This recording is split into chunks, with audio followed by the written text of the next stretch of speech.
Dans ma dernière vidéo sur Iflissen al-Bahar, beaucoup m'ont demandé de faire une vidéo sur Iflissen al-Mlil.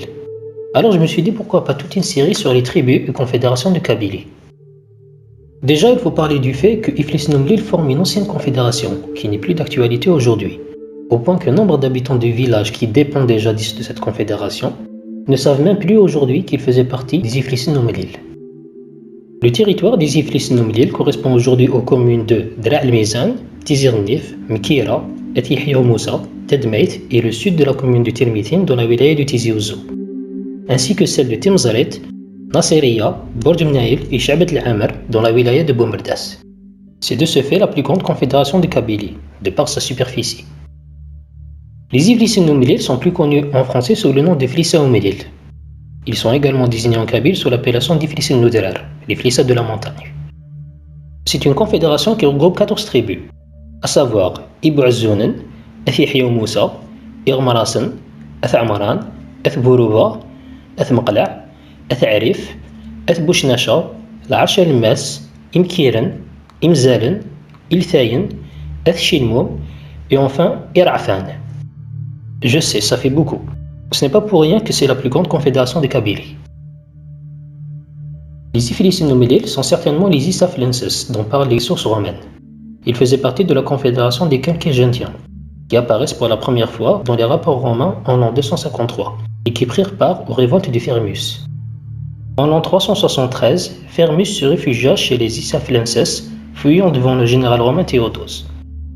Après la défaite des Isaflenses face à l'armée romaine, le chef de la confédération, nommé Igmazen, résolut de livrer Firmus aux Romains. Firmus se suicida alors pour éviter la captivité. Durant la période ottomane, les Iflissen al-Mlil ne reconnaissaient pas l'autorité du royaume de Koukou, contre qui ils étaient constamment en guerre.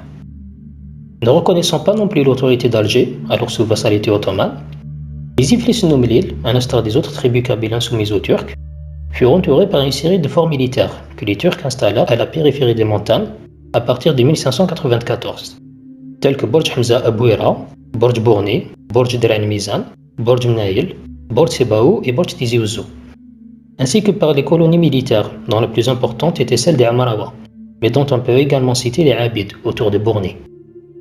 En 1767, les Iflissen al-Mlil réussirent à vaincre les Turcs à la bataille de Tizi Ghannif. L'année d'après, en 1768, à la tête d'une coalition de Kabyles et d'Arabes insurgés, ils mirent en déroute les troupes de la régence d'Alger, qui perdirent 1200 hommes, et attaquèrent la Mitidja, qu'ils occupèrent jusqu'en 1769. Ils dévastèrent également la Mitidja en 1807 et en 1811. À cette époque, les Iflissen al-Mlil reconnaissaient l'autorité de la famille Za'moum et étaient constamment en guerre contre les Isser, les Amarawa et les Ma'atqa. Lorsqu'en 1830, Alger tombe en main des Français, les Iflissen al-Mlil détruisirent le fort de Bourni et se répandirent dans la Mitidja, conduits par leur chef, le Hadj Mohamed Ben Za'moum. Ils attaquèrent les Français devant Blida en 1830, Al-Raya en 1831 et à Boudouaa en 1837, tout en refusant d'entrer sous l'autorité de l'émir Abdelkader. Le 18 mai 1844, ils sont vaincus à Tedmait par le maréchal Bugeaud et finissent par se soumettre. Ils participèrent à l'insurrection de 1857, mais sont à nouveau vaincus par l'armée française. L'année d'après, en 1858, la confédération des Iflissen al-Mlil est divisée en 6 caïdas. Malgré leur participation à l'insurrection de 1871, aucun chef n'a pu de nouveau unir durablement les Iflissen al-Mlil. Et c'est ainsi que s'éteignait la confédération, qui dura du IIIe siècle de notre ère à 1858.